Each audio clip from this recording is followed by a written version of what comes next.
নমস্কার বন্ধুরা, তো আজকে এই দেখছো শসার বীজ ভিজিয়ে রেখেছিলাম, এটা লাগাবো আর এই গাছ দুটো লাগাবো। শসার বীজ আমি আগে একবার লাগিয়েছিলাম, তোমাদের দেখিয়েছি, চারা বেরিয়েছিল জানো তো। কিন্তু বিষয়টা কী হয়েছে, আমার কিছু কিছু গাছের গোড়ায় মোটা মোটা যে চ্যাটা জোকগুলো হয় ওই জোকে ধরেছে। রাত্রিবেলা করে বেরিয়েও অনেক গাছ আমার খেয়ে নিচ্ছে, তো সেই শসা গাছগুলোও খেয়ে নিয়েছে। তো দেখো আমি এই পাত্রের মধ্যে আরেকবার লাগাচ্ছি। এর মধ্যে আমার চন্দ্রমল্লিকা গাছ ছিল, যেগুলো শুকিয়ে যাওয়ার পর আমি তুলে ফেলে এর মধ্যে আমি কিছুটা বীজ এর মধ্যে দিচ্ছি আর কিছুটা অন্য পাত্রে দিয়ে দেবো। তো আমি একটু হলুদও ছিটিয়ে নিয়েছি যাতে সমস্যা না হয়। এরপরে আমি একটু চারা বেরোলেই আমি ঢেকে দেবো, এটা ইচ্ছা আছে।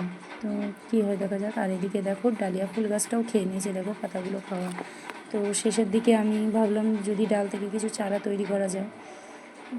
তো দুটো ডাল কেটে আমি বসিয়ে দিচ্ছি, এখন জানি না হয় কি না। আমি ডালের থেকে চারা আমি প্রথমবার এক্সপেরিমেন্ট করছি। তো একটু অ্যালোভেরা জেল লাগিয়ে নিয়ে এই বালিটা ভেজা আছে, ওই জন্য লাগাতে অসুবিধা হচ্ছে বলে কাঁচি দিয়ে একটুখানি আমি গর্ত করে নিয়ে তাই লাগিয়ে দিলাম। আর গাছ দুটো লাগানোর ভিডিও আমি নেক্সট ভিডিওতে দেবো।